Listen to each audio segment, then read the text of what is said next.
Ricardo Lewandowski, que foi ministro do Supremo, como presidente do Supremo em 2016, em agosto, ele chefiou, ele presidiu o julgamento de Dilma no Senado, e dizem que foi dele a ideia de rasgar a Constituição no parágrafo único do artigo 52.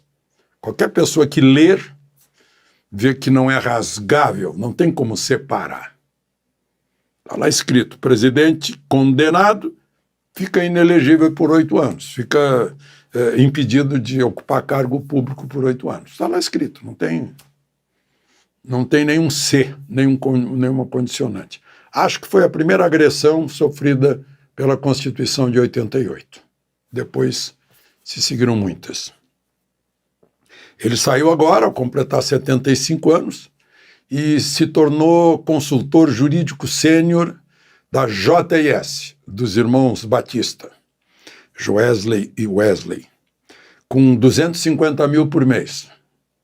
Dizem que ganhou 800 ao conseguir bloquear suspender aquela multa. Né? Mas agora aceitou ser ministro da Justiça. Acho que ele não dá mais bola para dinheiro, né? Porque lá vai ganhar 40, sei lá. E ministro da Justiça e Segurança Pública. Na verdade, eu prefiro sempre o nome de Ministério do Interior, como era antes, porque não é Ministério da Justiça. A Justiça é um poder separado. O Ministério da Justiça, no Poder Executivo, não faz sentido. Então seria Ministério da Segurança Pública. Não sei que experiência ele tem em segurança pública.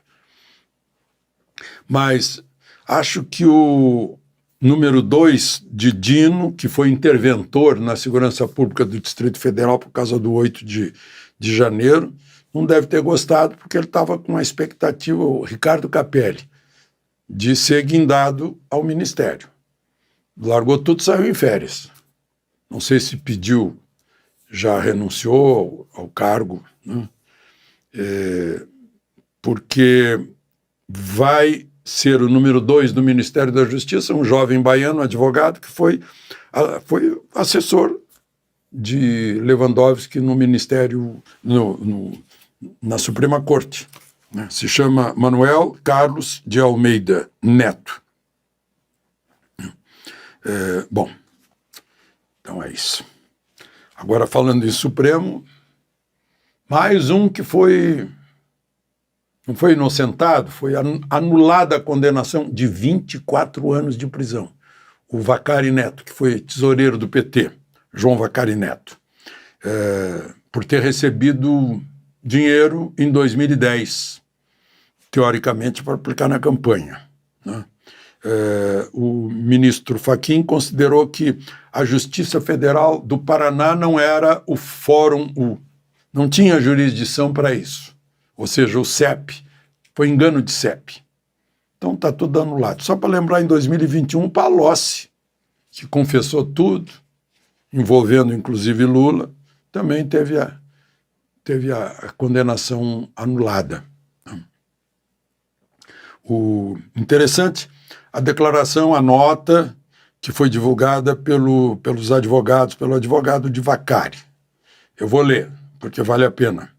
Aspas. Restabelece a legalidade de um processo viciado desde o início, eivado de incontáveis ilegalidades e abusos, o qual propiciou imensas injustiças, todas irreparáveis aos acusados, os quais foram condenados injustamente. Fecha aspas. É para guardar como um carimbo, que a gente pode usar isso futuramente muitas vezes, não é? A propósito, eu ouvi o deputado Marcel Van Hatten ler um artigo que foi publicado pela Gazeta do Povo de Curitiba, cair de paraquedas. Ele se refere a um condenado do 8 de janeiro, Claudinei, que tem uma oficina de pintura de carro Dinei, tem 4 filhos lá em Belo Horizonte, que, segundo ele, não sabe nem quem é o prefeito de Belo Horizonte, não tem nada a ver com política, mas o amigo dele, o Paulinho, convidou para vir para Brasília no dia 7, ele queria conhecer Brasília e veio. No dia 8, o Paulinho foi para a Esplanada. E o Claudinei achou que não ia dar boa coisa, ficou na plataforma da rodoviária olhando. Lá pelas tantas, o Paulinho deve ter ligado para ele, estou aqui dentro do Palácio do Planalto, vem para cá. Já estava dentro do palácio. Aí ele foi, disse que chegou lá e falou para o Paulinho, segundo o relato do deputado Van Hatten, que conversou com o Paulinho. Conversou com o Paulinho onde? Na ala psiquiátrica do presídio da Colmeia, porque ele tentou se matar quando foi condenado a 17 anos de prisão. Bom, aí porque ele foi presidente do palácio nesse momento, que foi lá ver com o Paulinho. Aí disse para o Paulinho, vamos embora, que esse negócio não vai acabar bem. E aí me chamou a atenção a resposta do Paulinho. Por que o Paulinho foi lá? Por que entrou? Por que estava tranquilo? Ele disse, segundo o Van Hatten, o exército vai chegar, aí vai ficar tudo bem. Ou seja, o Paulinho estava na ideia, sabe lá quantos estavam nessa ideia.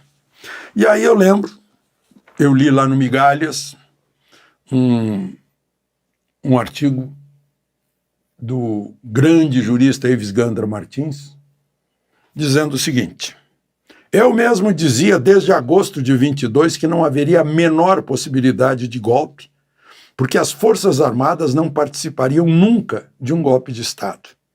Fazia tal afirmação com conhecimento e certa autoridade, pois sou professor emérito da Escola de Comando do Estado-Maior do Exército, a ECM, e dava aulas para os coronéis, dentre os quais sairiam os generais no fim do ano, sobre direito constitucional. Por isso sabia perfeitamente a mentalidade deles e que jamais as Forças Armadas tomariam qualquer medida contra a Constituição.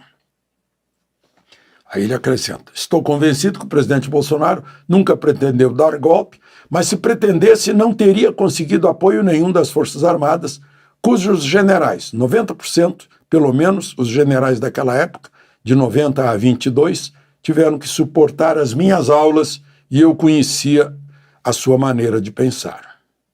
Por que digo isso? Porque não há golpe de Estado sem armas. Não há golpe de Estado sem tanques. Por isso, sei perfeitamente que não haveria a menor possibilidade de um golpe de Estado. Mais do que isso, não seria possível um atentado violento ao Estado de Direito por um grupo de civis desarmados que não teria força alguma. Daí o que pensavam e a realidade que se impôs. O que pensavam alguns como o Paulinho, que entraram no Palácio do Planalto esperando pelo Exército, ou ficaram lá no acampamento esperando pelo Exército, e a realidade do Exército com civil. Bom, eu não queria terminar sem uma nota do Ministério de Relações Exteriores de Itamaraty, disse que por decisão do presidente da República, o Brasil aderiu a uma denúncia da África do Sul contra Israel, de que Israel seria genocida. Denúncia perante o Tribunal Internacional de Haia, que é da ONU. Interessante, né? Porque aí o presidente do Brasil, enfim, deixa claro aquilo que ele já demonstrou, que ele tem partido nesse confronto, e o partido dele é o Hamas, né? Porque o Hamas, sim, exerceu genocídio naquele ataque, né? Com o objetivo de apagar a raça judaica, os judeus do planeta Terra. Esse é o objetivo do Hamas. Deixar de existir judeu. Já o Israel quer que deixe de existir o Hamas e não a nação palestina. É uma diferença.